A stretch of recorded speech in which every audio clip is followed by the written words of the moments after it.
Cool. Well, welcome to the show, Donna. We're so glad to have you. Thanks for being here. I'm just going to kind of give you a little intro real quick because we're so excited to have you. So, Dona Speir is an author, speaker, recovery expert, and a coach. She's also a nationally certified recovery coach 1 and 2, a nationally certified interventionist, and the CEO of Recovery Coaching Experts. She is a survivor of childhood and sexual abuse, suicide attempts, and a drug and alcohol addiction. Donna knows personally, firsthand, all phases of a recovery journey and has mentored thousands of women for over 32 years. Wow.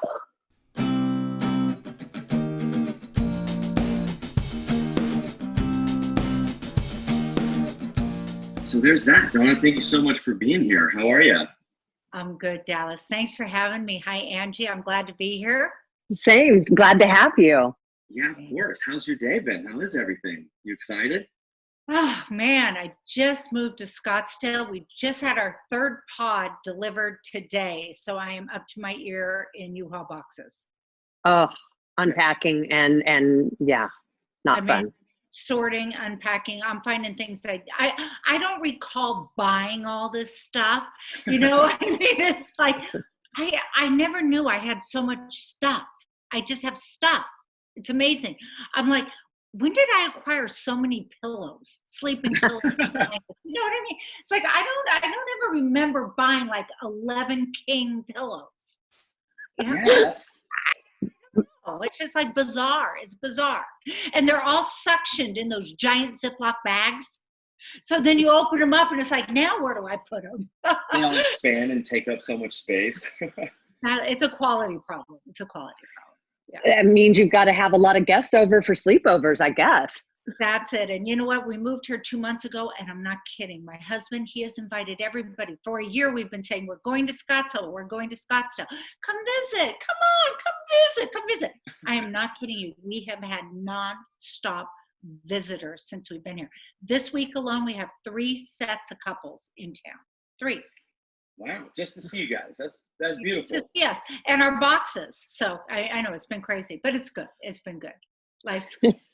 There we go. Well, congrats on the move. I actually was I wasn't born in Scottsdale, but I was raised in Scottsdale. So I have a soft spot for Scottsdale, Arizona.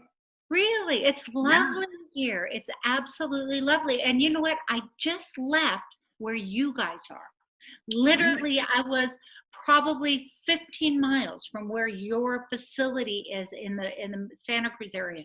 I was in Los Gatos for the last almost 6 years. Yeah. She was right in our backyard the whole time. The entire time. I know, right? And now you're in my old backyard. I know. Isn't that crazy? I was right there where you guys were. Wow. Okay. And now we're all here. There we go. I know, but I get out there all the time because I work with a lot of women. I have 4 women I Zoom with every Monday that are all sober, that have good time sobriety. And I Zoom with them, and I get out there all the time, and I go and stay, and we meet every Monday at 7:00. Actually, 5 of them now. So out of Bay Area. Yeah. That's a big workload. Yeah. How do you handle having all those clients on Zoom? Do you feel like it's more difficult on Zoom, or is it easier in person? How's that been for you? Well, Zoom I used Skype before. Okay, so these are women that I sponsor in a program. So Gotcha. Those are the ones in the Bay Area. But my clients that I coach in recovery coaching that are not part of a 12-step, I do all sorts of programs with all my clients. I'm able, because I do Skype, I'm able to take on male clients as well. Nice. So, okay. I can go all across the nation. Yep. So it's pretty easy. I mean, I love it. We use telephone, we use FaceTime, we use Zoom now, and we text. So it's actually really good. Had it not been for that format, I wouldn't be able to take on male clients. Right. Or probably even be able to move to Arizona and keep all these same clients because you'd have to be seeing them in an office or their houses. Exactly. And I'm also a sober companion. I don't know if you knew that. So I just came back from a big job in Park City and then in Bel Air. And so I can also work with my clients that I coach while I'm on the road. Here we So go. it works out Here really we go. How was your time in Park City? Because that's where I moved to after Scottsdale. I moved to Park City, Utah, and I've lived there for like 6 years. Yeah. We're clones. We're following each other. I know. I love Park City. That's a beautiful place right there. We were Siamese twins. We were split in half. I'm the blonde half. The blonde half. I used to be blonde, but I grew up and it turned brown. You know, well, I was there with a client, so I don't know if you know much about sober companions. Do you guys, after your program, do you do a lot of sober companion work, or do any of your clients, or do they go to secondary living environments at all, or anything like that? They do go to SLEs. A lot of them will go home and do our outpatient virtually now that we've got going, but we don't have sober companions for them now. Okay. Something I think would be great, especially for people who are maybe not quite ready yet. Right. So that's what I do. I've been a sober companion for probably 10 years now. So obviously I only work with women. You know, women work with women because I literally move into their homes with them. Oh, wow. Okay. Yeah, so That's pretty cool. Yeah, what a sober companion does, it depends if they're coming out of detox or inpatient. Generally, I do transfer. So I come and I pick them up at the facility and we fly them home or drive them home, depending upon where they're going or what they're doing. And then I'll spend sometimes 2 weeks to 30 days with them, getting them situated back in their home, sometimes with their family, their children, things like that. And I literally just move right into their home with them. And get them situated and get them on track, and start them when they're aftercare. And a lot of times nowadays, since I'm in my 50s, I work with women in their 40s and 50s, and they've been using and drinking a lot of years, and they don't even know so much as to get up, make their bed, eat, get into their recovery program, exercise, meditate, health, keep on track with whatever aftercare instructions like you would give them. Mm-hmm. They get home and they get overwhelmed very easily. You know that. You know all this. Yeah, that's very true. Yeah. I think it would be really beneficial, like I'm just thinking for people who leave our program, because a lot of times they just pack up and go, or someone packs up and goes for them. And if they go right back into that environment without setting it up for success, the first thing they could be going home to is bottles in their cabinets and things like that. And if they're not feeling very strong or stable, or they're by themselves, it could lead them right back to what got them to us in the first place. Right. So I do a clean out generally first thing when I get Nice. there. All the alcohol, I go through the medicine chest, everything. I get rid of everything in the house. A lot of times I'll rent a car at the airport or whatever. If there's prescription medication, I lock them in the trunk of the car and then dispose of them at a pharmacy. A lot of them have the pharmacy boxes now, and then just get rid of all that stuff, because a lot of times when people are sent to rehabs, they've been on all kinds of medications, and they're either re-prescribed, or I know you do a real holistic approach, and we get them off all that stuff that everybody and their brother has put them on for years and years and years and years and years. And there's just piles of all this medication. You shopping, those plastic shopping bags of all this stuff and a lot of it's outdated. And just bags of stuff. And so I go and I lock them in the trunk immediately. It's amazing. It's amazing how much stuff. Under the cabinets. It's just unbelievable. And it's not all narcotics, but it's oh my God. You know what they come to treatment with. Well, and half the time they don't even know. Like, we try to, do a good detox based on what they know, but they don't even know what they've been taking or how much or what they're on. And it's just like this doctor, and they've all been fishing or not fishing. What's the word? Doctor shopping. They've been shopping. They're shopping, and then of course they put them on antidepressants and anti-this and muscle pains, hoping to get narcotics. Yeah. So it's got so much stuff. It's just, oh my God. It's like, don't put it in the water system. You're going to kill all your neighbors. Yeah, don't flush them down the toilets anymore. That's not a good thing to do. Contaminate the water.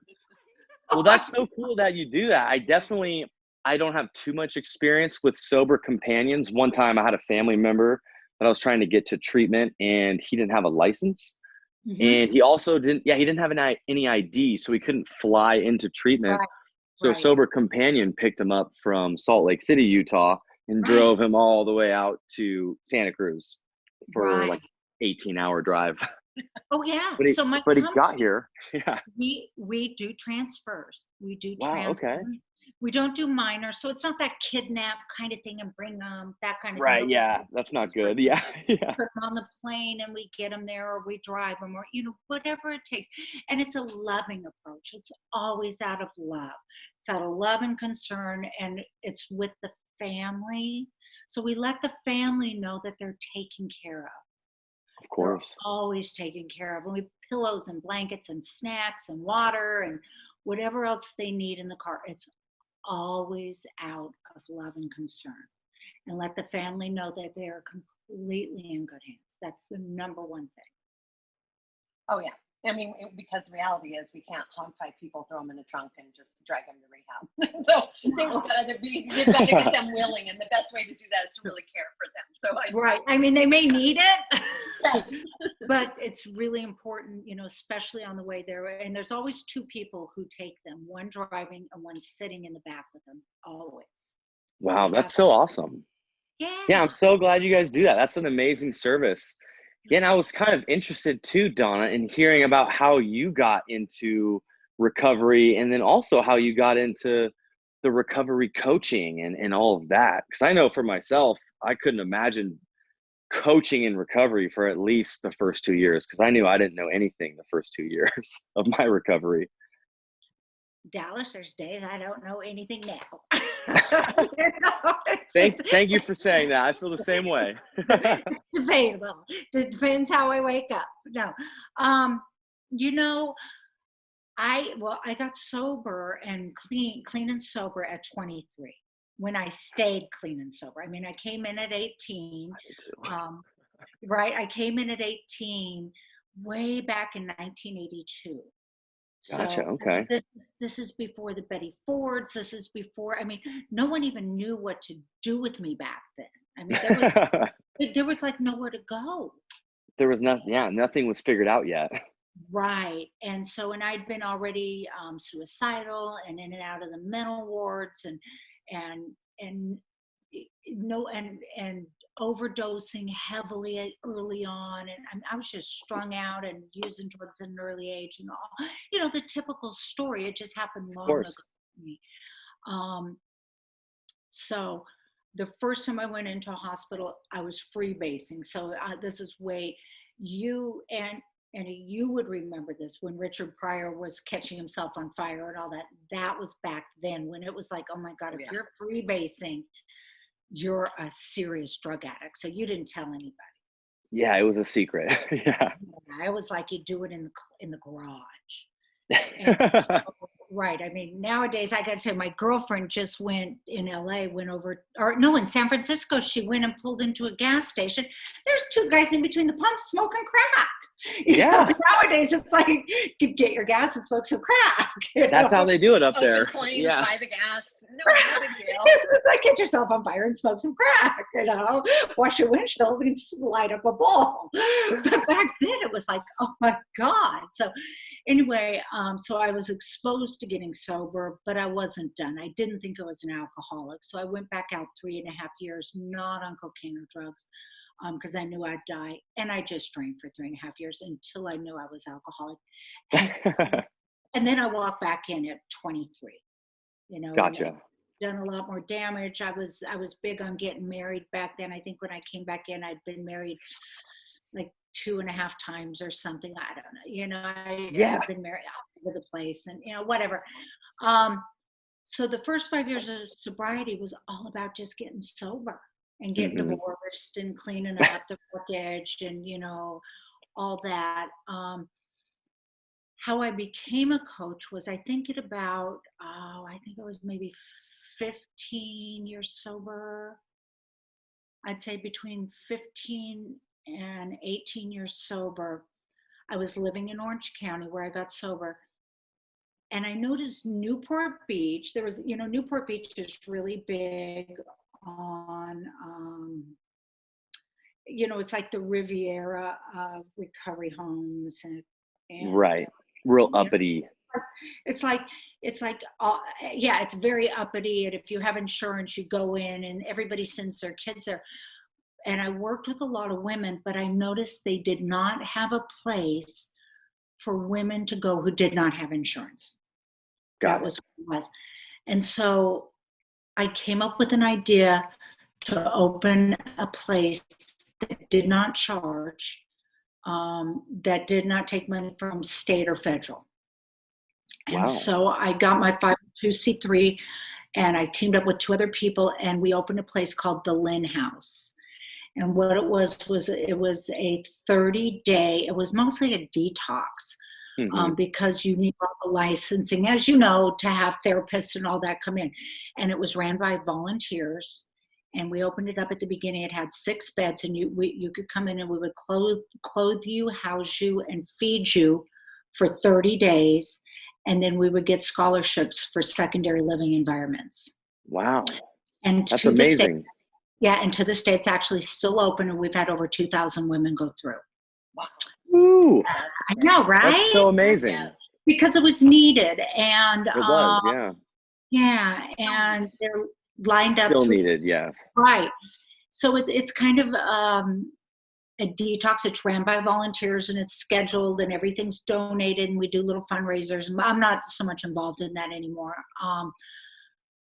but that's how I started, by literally holding women as they came in puking and being there and showing other women how to take care of women who really needed it. I love that. And as we can see, you had a lot of sobriety under your belt before you even thought about approaching helping other people in recovery, it seems like. Right. And that's just what I was taught. You got to, in order to keep it, you got to give it away. Well said. And I think I would imagine that was just probably so rewarding.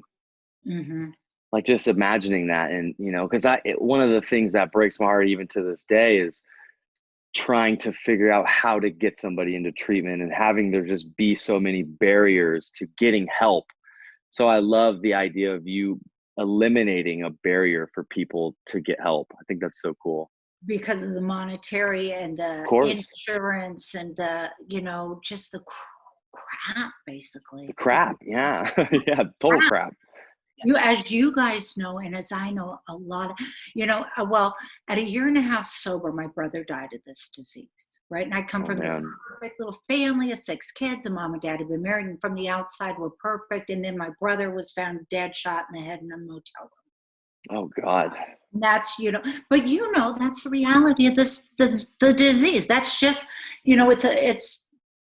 I'm nothing special. I mean, I'm a drug addict, alcoholic. I mean, my family's nothing special. I'm not,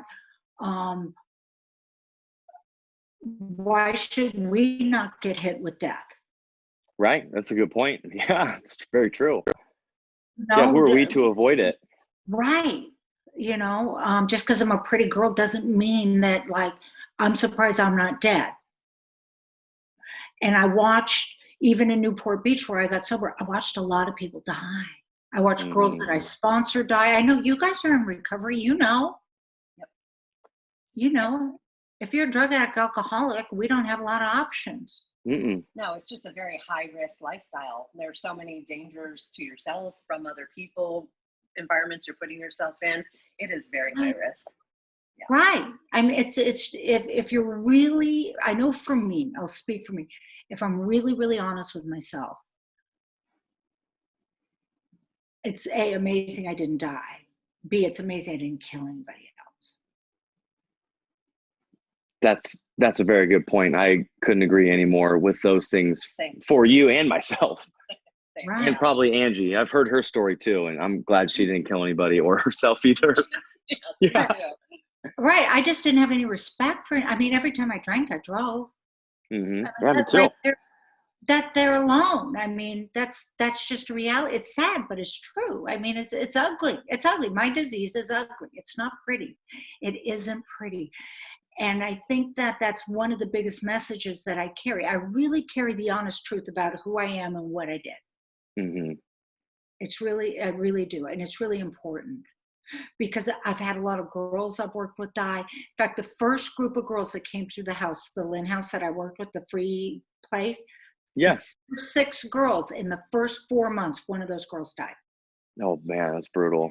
But that's the truth. That's the truth of our disease, and it's sad. And so I hope people understand that if they don't seek help, if they don't go to your place, if they don't do something, if they have a disease like I do, if they drink and use drugs like me, that will happen. If I decide to go out and drink, because I could pick up a drink like anybody else. I'm 33 years sober, but every day I make a decision if I want to drink or not. Do I want to continue in recovery?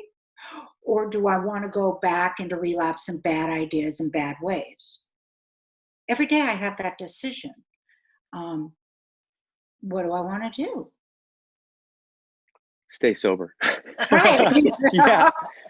Being sober is pretty good these days. Yeah. I mean, I still have that choice. I still have the choice, so.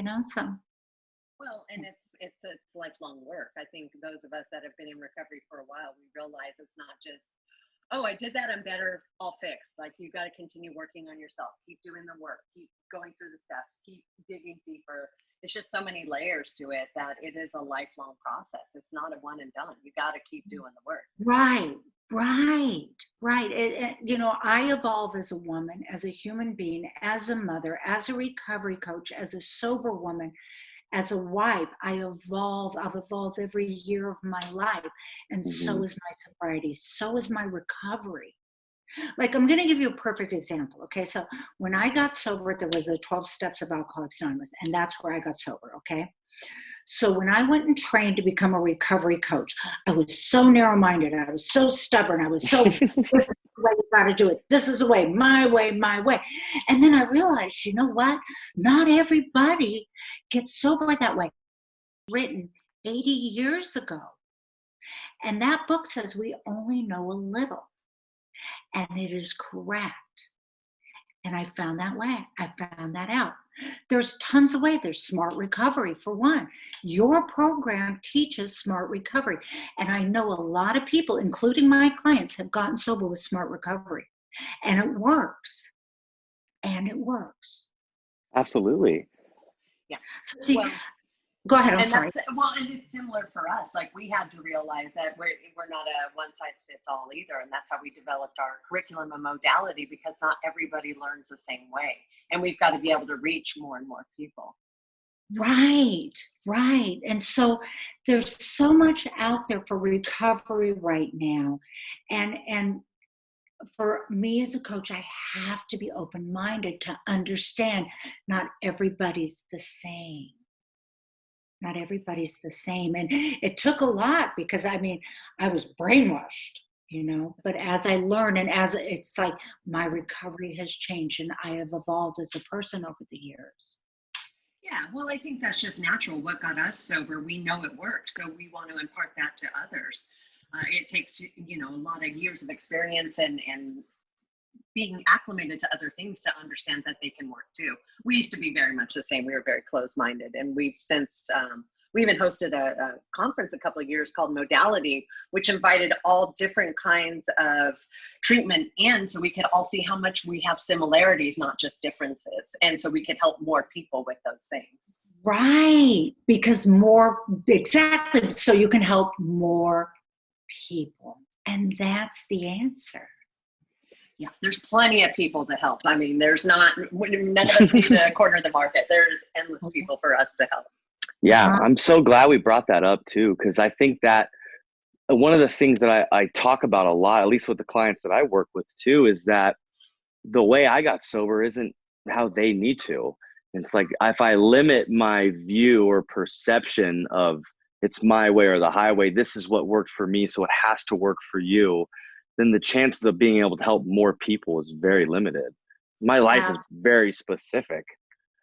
So I love that you said that, because it's such a great point. And in my experience of getting sober too, it was very like my way or the highway, like people just telling me how to do it. And obviously there's similarities and there's some common themes of, you should probably stay away from certain people and you should probably clean up and take some responsibility and talk about, yeah, of course. But I just had this very narrow-minded view that wasn't serving our clients anymore. That's it. It wasn't serving our clients, Dennis. Exactly. Yeah.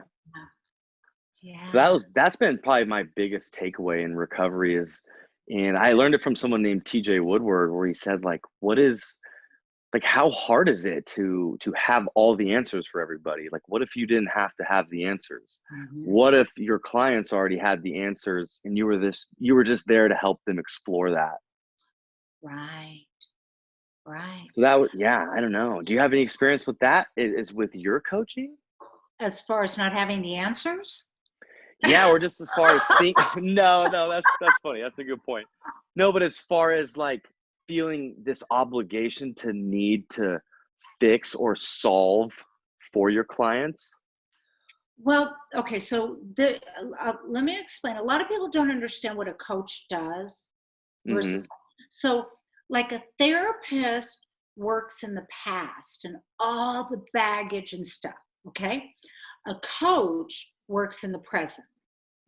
So a lot I like that.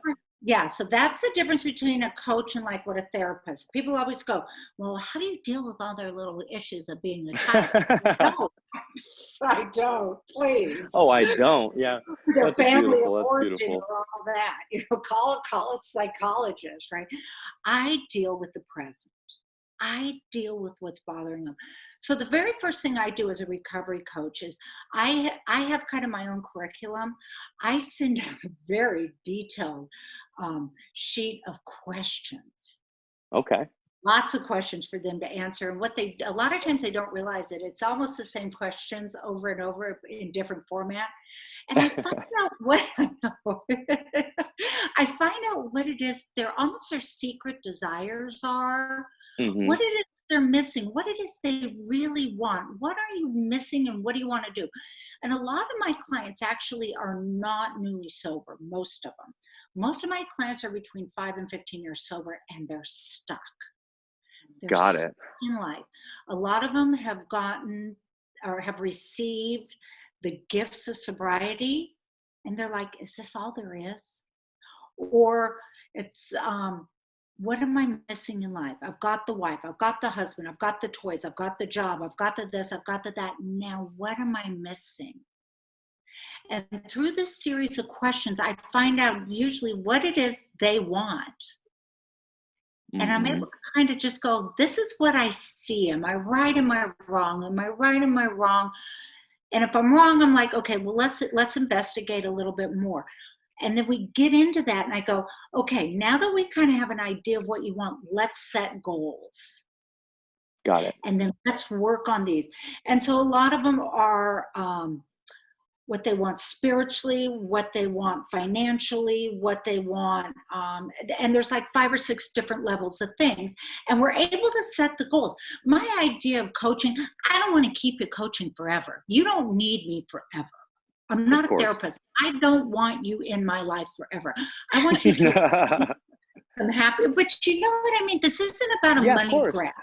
You know, I'm very, very blessed that fear of financial insecurity has left me and that God has helped me understand that money is something that is more like an energy. It comes and it goes and like I can give it and take it and like I don't have to be fearful.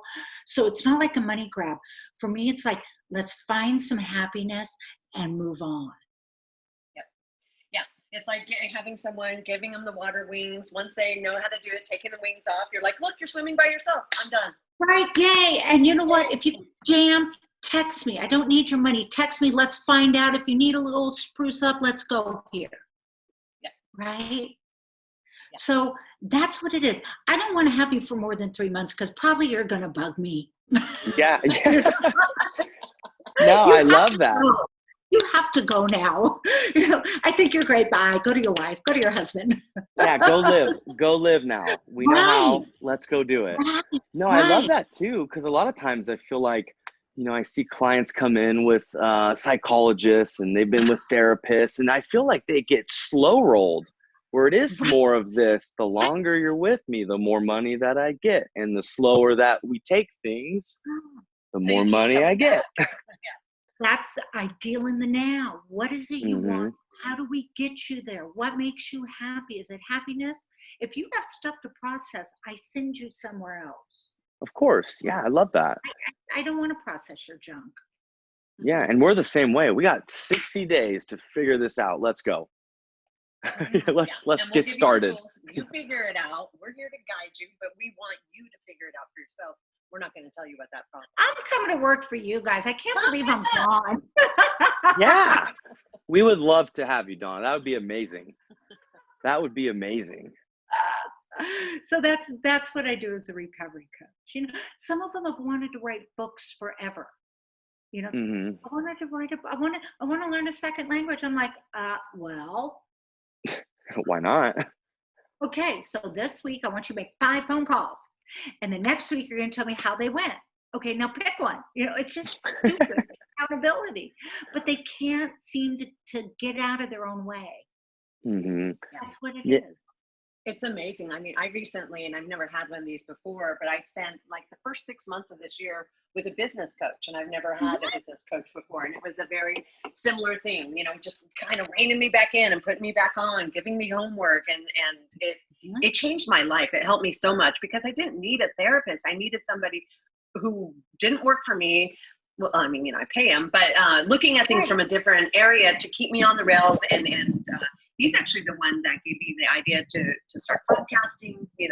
There was a passion for this that I had from a very long time ago, and just, same sort of thing. And then once we reached our time, and I'm like, I'm good to go. Thank you so much. Right. And that's what a coach does.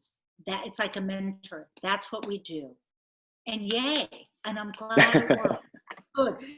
That's a good coach. That's a good coach. Good for you, Angie. Yay. I love that. Well, and I can see for you how it's difficult due to the addict mentality where they want to stay clinging to you. There's that natural need for codependence. And so I can see why you have to sort of cut that cord probably, so that people don't just want to keep, clinging to that. I know. And that's what I say. It's like, okay, you have to go now. Yeah. Politely. Yeah. Go now. I like you, but bye. I'm like, okay, you have to go now. You're good. That is super funny. So I have another question for you too, Donna. I was thinking as you're getting people to get out of their comfort zone and chase their dreams and do the things that they want, we see a lot of that here as well. Getting sober sometimes is that goal that we're trying to get the clients to chase or identify. What are like the most common barriers that come up between something in theory that sounds pretty easy, like you want to get a job, you want to get sober, stop using drugs, go to an interview? Like, what are the barriers that get in the way of those things that seem kind of so simple? Okay, so one of the things I always have them do is I have them make a list of principles. Okay. And what principles are to me is I have them make a list of principles or old, we used to call them old tapes. I have a list of things in their head that life has been telling them that are lies. Like limiting beliefs or like hand-me-down beliefs. Right. Or something they heard, their mom told them, girls read it in Cosmo. No, I mean, who knows? Who knows? Where it came from, yeah. Right. So like for a man, it would be like, I need to have 5 million in the bank. I should be an executive. I should have my master's degree. A girl is, I'm bad if I had if I slept with a man on a first date. I should have 2.3 kids and married at 30. I'm bad if I ever got divorced. Whatever it is that's limiting us. So we write it out. They write it out and they bring them to me, usually about 8 or 10, but they're pretty strong. And then talk to them. So they give me a line and they say like, for you, how old are you, Dallas? 28. Okay, so you're 28. So a lot of them for a man is like, I should make my the word nut by the age of 40, right? Mm-hmm. In other words, you should have made your money and be established by the age of 40. It's very common. It's a thought in a man's head for some reason. And if you don't, a lot of times a man will consider himself a loser. He's a loser. Right. Or a failure or something Or like that. failure or whatever they label. And I'll say, okay, you're a failure because, and then they'll say, because blah, blah, blah. And I'll say, and that means what? And they'll say, that means this. And I said, and that means what? And we get down and we break down these fears. Each and every one of them, each and every one. And it helps them understand their thinking process and how much they lie to themselves. And what happens is they'll be driving in their car and they'll go, God, I need to try and sell this deal. Yeah, but I haven't made my nut, and then this and that, and it'll stop them in their path. Because that initial lie that they've been telling themselves all these years, stop them. Got it. Yeah, that makes total sense. But and we break down each one of those. And so when we do that, it wipes away all those excuses because they know, they go, God, I've been telling myself that 20 years. It's a lie. Yeah, and they finally get to see the truth. Right. And so then they go back to doing the work. It's like, oh, that's nonsense. Or we're like, oh, I'm allowed to have a loving relationship. I'm valuable and lovable, even if I sleep with them on the first date, because you know what? I'm a 38-year-old woman. I'm allowed to have sex. Yeah. Yeah. You see what I'm saying?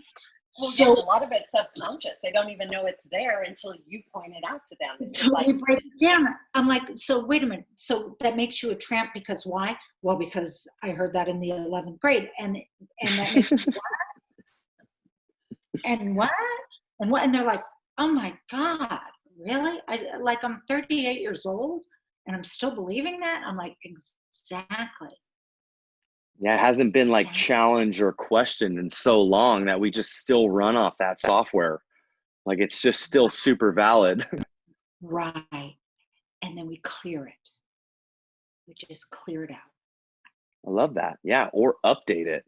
Like, no, I am 38 and I get to have sex now. There we go. New software. Roll with that. Yeah. I'm valuable and I'm worthy and I get to make my own decisions. I'm a grown-up. Yeah, I love that because I think that's where all the real change comes from is like examining our own thoughts and realizing which ones aren't working anymore and which ones are outdated and which ones we still care about. And that we get to decide which ones actually matter. Right. Wow. Okay. Well, that's a great answer. Yeah. Because I was wondering because of the patterns, I know you've worked with so many people that at this point there has to be just these glaring patterns of things getting in the way of people making progress. When they're stuck, we'll hit that. Gotcha. That. Okay. That usually clears them up. And then as we move along, I'll go back to that. What pattern, what principle are you working on right now? Oh yeah, there it is. And they'll see, and then they'll be able to do it themselves. So, yeah. There we go. Well, thank you for asking or responding to that. I appreciate that. All right. So Donna, I know just because our listeners are going to be really intrigued and I'm just going to want to switch gears a little bit because I know recently you wrote a book. And I really want to... Wait a minute, ready? I even went and got one out of a box. Yeah. Oh! Here it is. The cover real I want to read that. It's like very encapturing. I want to read that. This is my mouth. That's my mouth. Is it really? Yeah. Oh shit. Okay. I can see it now. It's perfect. And this is the name of my article in Recovery Today magazine, Naked Truth. It's so funny. My nickname with most people I work with is called the Velvet Hammer because I'm so brutal. I just tell you how it is. I know, because And because obviously, I did Playboy, so we called it Naked, and I tell the truth. I'm pretty harsh on the truth with people I work with. So that's where we got the Naked Truth, right? That's perfect. Right, and then the Fall and Rise. Isn't that cute? Yes. That's where we got I love Go ahead. I love it. I think it's so fitting. I'm going to read that book. Isn't that fun? Yeah. So in the book, how long was that in the making? How long were you writing that before you decided to actually publish it? Or was it once, and I'll let you talk about what led up to you putting that book out, or the timeliness of when you put it out? So it's funny. So for years, people have told me I should write my story. And it was like, yeah, whatever. Everybody's got a story. And then, it was funny. So my co-author of this book, his name's Chris Epting, and he's actually a very well-known author. He's from Orange County, and I happened to run into him right in between. He had just finished John Oates, from Hall & Oates, John Oates' memoir, and it was just being published. So he's a big author. He's like a grown-up, where I'm just like this dumb girl who did a book, right? And so we were talking one day, and I said, people are telling me I should write this, blah, blah, blah. And he didn't know much about my story. And he goes, well, why don't we sit down and take some notes, Donna? And we were sitting down, and he was tape recording me. And this is how it happened. And it was during the time of the Bill Cosby hearings.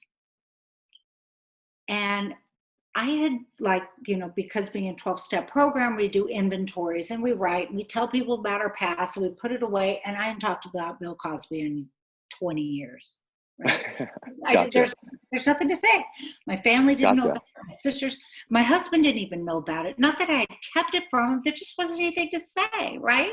Yeah, of course. And so we were talking, and I told him the story about being molested by a photographer before Bill. A little bit about my story, blah, blah, blah. And I said, and then there was the incident with Bill Cosby and blah, blah, blah, blah, blah, blah, blah, blah, blah, blah, blah. And he stopped. He goes, what? I go, we don't even need to put that in the book. I'd rather not. And he stopped the tape recorder. He goes, what are you talking about?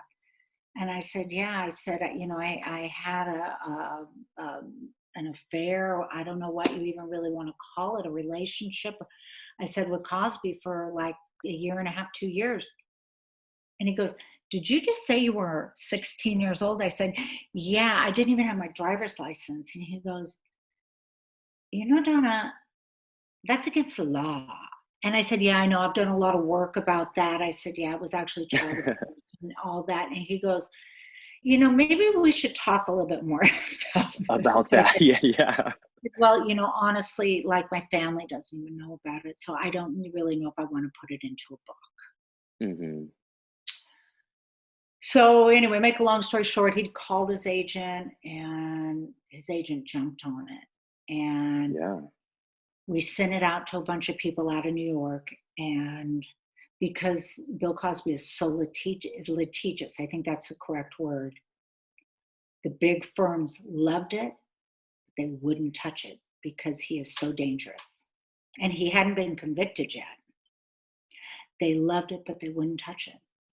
Oh, wow. And I said, you know what? That's just a sign for me not to touch this right now. And I put it away. I just put it away. You know what? I don't think he should be in it. I'm just going to put it away, blah, blah, blah.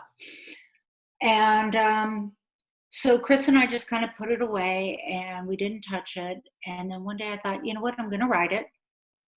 Maybe about 4 or 5 months later, I started writing and Chris gave me a little outline and I started writing. And like 6, 7 months I had it written and Chris did this and I did this and Chris did this and I did this and blah, blah, blah. And then another company picked it up. And we did not put it out until after he was convicted. I waited. Because how long was that wait? I don't know. I don't remember. It's pretty blurry. It was a lot of work to write the book. I could imagine, yeah. He's a really mean man, and he's and a perfect example. I wrote in the book because when I went into treatment at 18, I mean, he was calling the treatment facility when I was 18 looking for me. Jeez. And they we used to have these chalkboards on the treatment where the payphone and people would write chalk or stuff, whatever, on the thing. And I remember answering the phone and I just said, Billy, I can't talk to you. I'm in treatment. And I remember him going, Donna, you were a lot funner when you were drinking. I mean, that's who he was. I mean, he was a bad guy. Yeah, that's evil. Yeah, he's just he was a bad guy, and I've got this story, and it's only it's a small chapter in the book. Honestly, it's a small chapter. I was a mess before, after him, and but there was a 26-year age difference there. Yeah, that's not okay. Definitely. That's a big age difference. And Yeah. when I was 16, I thought I was like 25, and I thought I knew everything. And it wasn't until after I got sober that I realized there was an issue. And I realized because I didn't ever want to talk about it, and I didn't want to tell people about it. And that's when you're hiding, and you guys know there's shame and there's The toxic shame. Yeah. Just like I didn't want to talk about the photographer before him when I was like 14. He was the father of a girlfriend from high school, and it was all wrong, and I couldn't get away from him, and he stalked me, and it was just, the whole thing was bad. So when I got away from him, and I got an agent, and then someone gave my picture to Cosby, and Cosby wanted to meet me, and I went to Pittsburgh to do a children's show, and then all of this it was like I got away from him and I became a real model, and I didn't even want to be a model. I wanted to be a florist, It was just I like flowers. Yeah. Right. My whole life was just bizarre, it was just bizarre. And here I am later, all these years later. So, and then became a centerfold. Then I became a cult movie actress. And then I became, everything but the president of the United States. I mean, it's just like I just rolled into whatever anybody wanted me to be. It just didn't matter, It's like, I'll be there. Yeah, let's just sign a paycheck and I'm coming. It's like, whatever. Yeah. It's like, whatever. So out of all of that, what's been your favorite part? Being a mom. Being a mom. Okay. That's a pretty good one. Opening the Lynn House. Working with all the women. Just now, Mondays, seeing the girls I sponsor, amazing young women. They're just amazing. They blow my mind. My son, he's 25. I was a single mom for a lot of years. And he's 25, a 25-year-old. He's never seen me drink. Love that. No kidding. And he's a cybersecurity analyst, right? For like Lockheed. He's like got this really big job. My kid, right? My kid. And I look at him, it's just like, I look at him. You got to understand. So I dropped out of high school in the 10th grade, right? Because I'm modeling, I'm traveling all over, and I'm doing this stuff. And plus I'm getting high, and it's hard to show up, and by the way, I just went back to high school. I finished. I graduated, right? You'll see it. It's a picture of my book. I just went back. There we go. Right. I went back to high school, and I had to go in high school, not the GED, because I couldn't pass algebra. Right. I went back, like right before I wrote my book, I went back, and I'm sitting in there, right? Now these kids, they're like the dropouts. It's like Billy Madison. Right. They're the dropouts, and they're the stoners. It was a continuation school, right?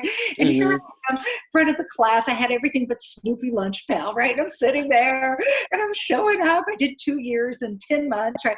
And then I graduate, right? I have my little hat, and I put little rhinestones, said 39-year plan, check on the hat.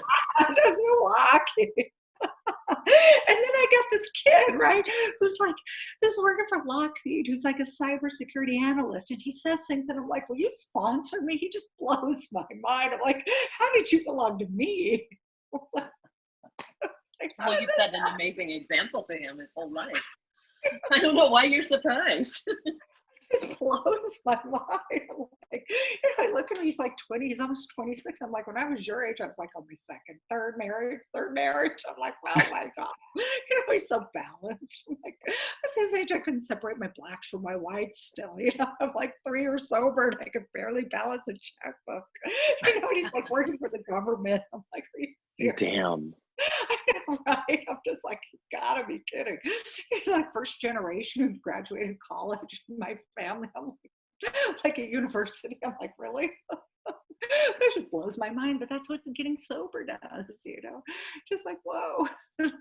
Yeah, those are the promises. Those are the gifts, I love that. It's like, and I always hold true to that, like don't leave before the miracle happens. And that's the miracle. That's the beautiful part. It's like none of it makes sense, but it's happening, and that's amazing. I don't know how it happened. And I'm sitting in high school doing all my little algebra, and I'm taking pictures, and I'm sending it to him. He's texting me back, and he goes, "That's really great, Mom. I'm so proud, but you got number 6 wrong." This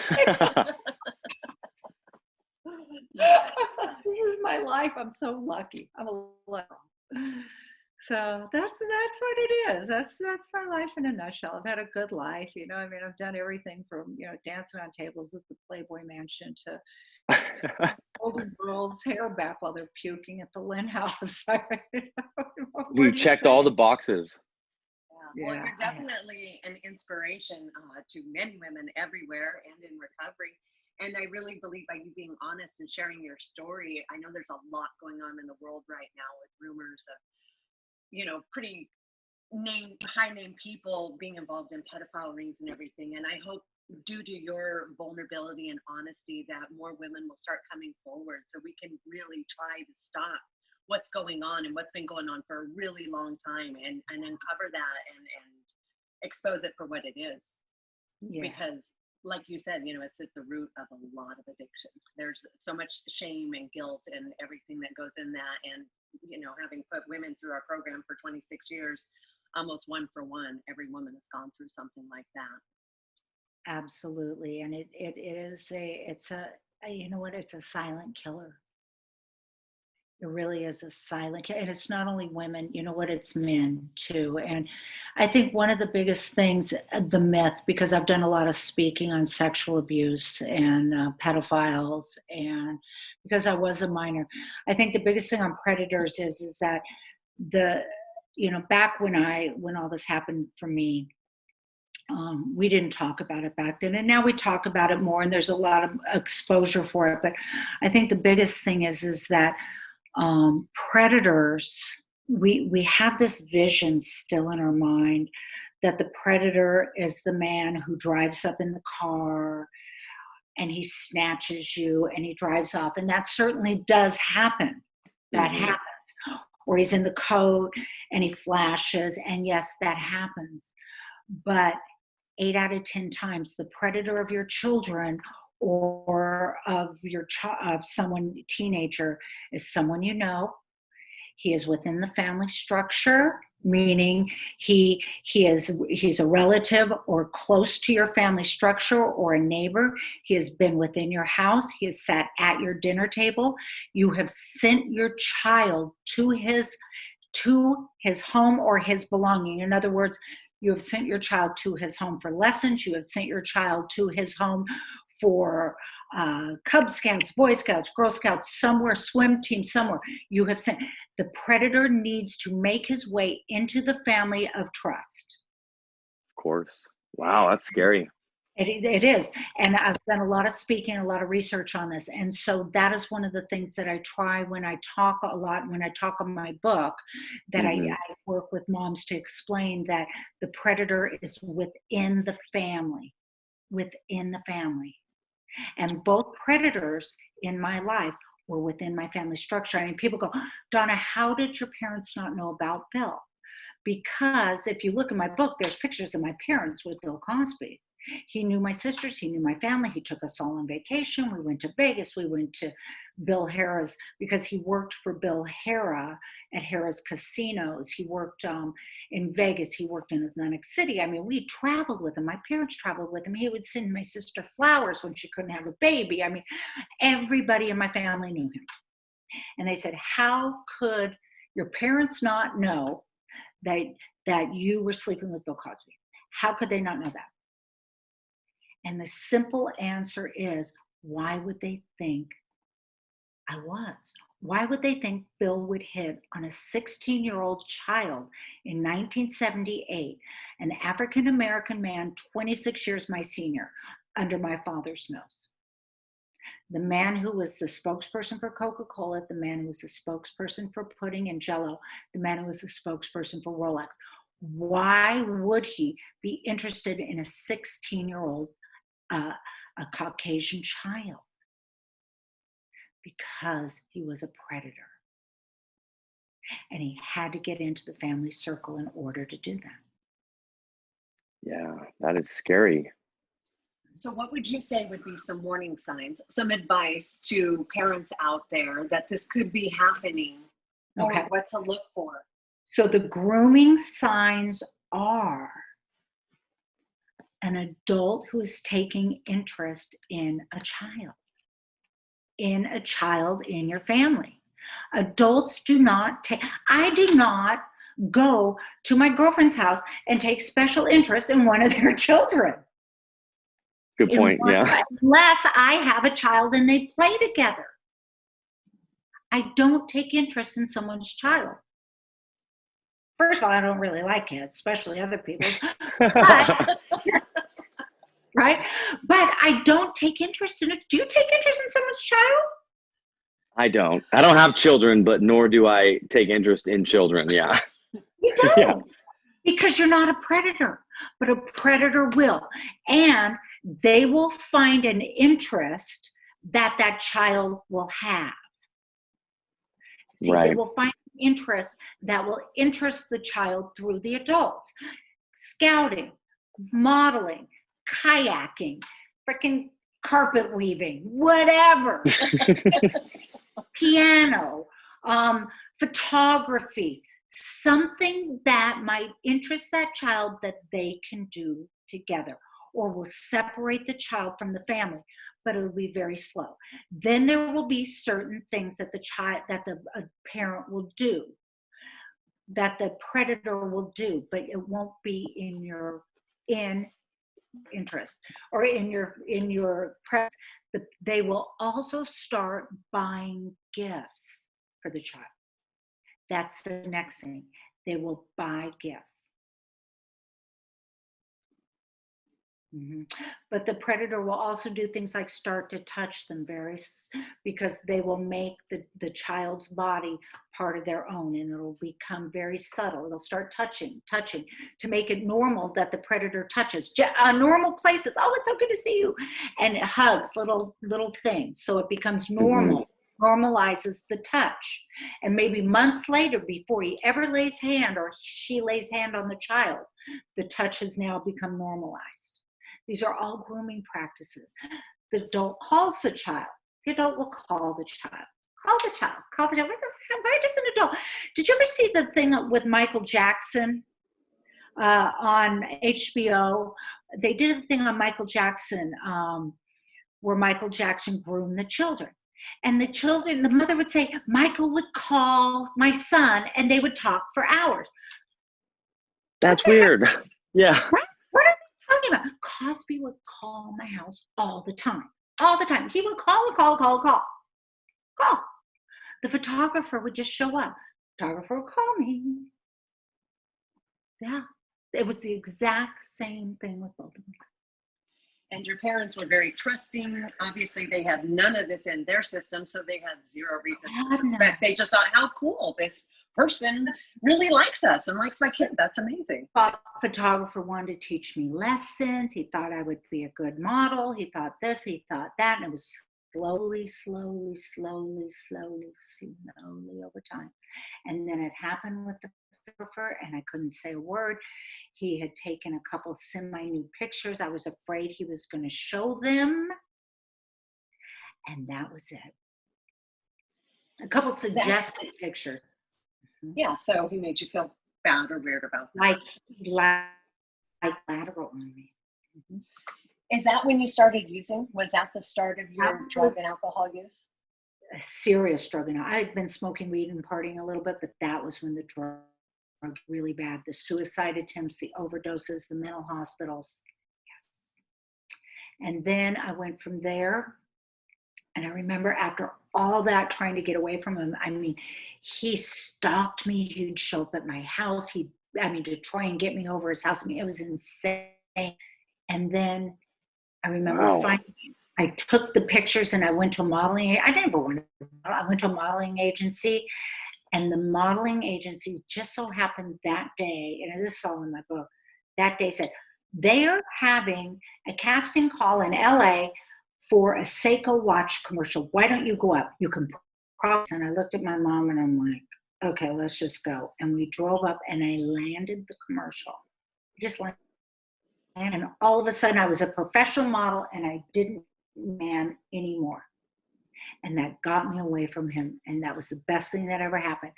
And I had some new pictures taken by a new photographer, and I had shot, and a girl on my street played tennis with Cosby, right? Because she was a pro in Vegas. She took that picture, sent it, and showed it to Cosby. And literally within a couple of days, Cosby called me and said, why don't you come out to Pennsylvania and shoot on my children's show, Kangaroo? And I went straight from him to Cosby. Wow. Yeah, I've never heard this story before, so I feel like I'm captivated. Yeah. What's interesting, what you and I talked about, and I think is extremely interesting, and when you said it, it was like, of course. You said that predators will have an innate sense if you've already been basically, taken advantage of. Yeah, because I had low self-esteem. I couldn't look you in the eyes. I was beat up, man. I was beat up. And my mom was grateful I had a mentor who could take over my career, and he was making all these calls and doing this and that, William Morris and blah, blah, blah, blah, blah. And all of a sudden the suicide attempts stopped for a while because it wasn't so creepy. It was different, but it wasn't so creepy, Of course, yeah. Girlfriend's father. That was some crazy black man in a Lyric jet. Yeah, how you never see that coming. I don't know what else to say. I mean, I don't know what else to say, but it was just creepy. It just got weirder. And he was mean and angry. It was just weirder. It was crazy. I don't mean to say black man, but it was it was weird. The whole thing was weird. It basically went from quaaludes to drinking, because he just forced a lot of alcohol on me all the time. And I don't know if it's really drugged or not. So, I don't know. So I don't know, because I drank a lot. I drink a lot. So you guys are just going to have to read the book. Oh, yeah. We definitely will. Yeah, that's what I was just about to say. I mean, where can I get this book? Where could the audience get the book? What's the best way? You can get this book on Amazon. You can get it right on Amazon. Easy. Amazon Prime. It'll be here tomorrow. It'll be there tomorrow. Perfect. I'll be quicker than me shipping it to you. Yeah, okay. Well, I'm excited. I found one. I've got boxes of them, but I don't know where they are yet. I opened one. I said, there's one. Good, I'll hold it up. Bingo. It's in one of your pods you're going to uncover in the next 2 months. Scary thought. Have you done the Audible for this yet? Have I done what? The Audible, recorded the Audible version? No, I did not. I didn't do an Audible. I think you should. Your voice is amazing. I think it would be great. Thank you. Yeah, it's been suggested. I didn't do an Audible. I did. It's in that little Kindle, and it's in that. Okay. So if you have a Kindle, you can pull it down tonight. Perfect. Okay. Well, that's what I'm going to do. I'm going to one-click buy it in the next 20 minutes. So consider one sold, maybe two sold, and most of our audience. And you know what? I'll tell you what. Send me an address, and I'll send you guys some autographed copies. Oh, there you go. That would be amazing. Absolutely. That would be amazing. Yeah. More than happy to. Well, thank you so much, Donna. And yeah, I guess also for our audience, is there any, if they want to get in touch with you, if they're interested in your recovery coaching or sober companionship, where else could the audience find you, or people in recovery find you? So you can always find me on Instagram. That's always an easy place to find me. And it's under Donna, Dona Speir, SPEIR recovery.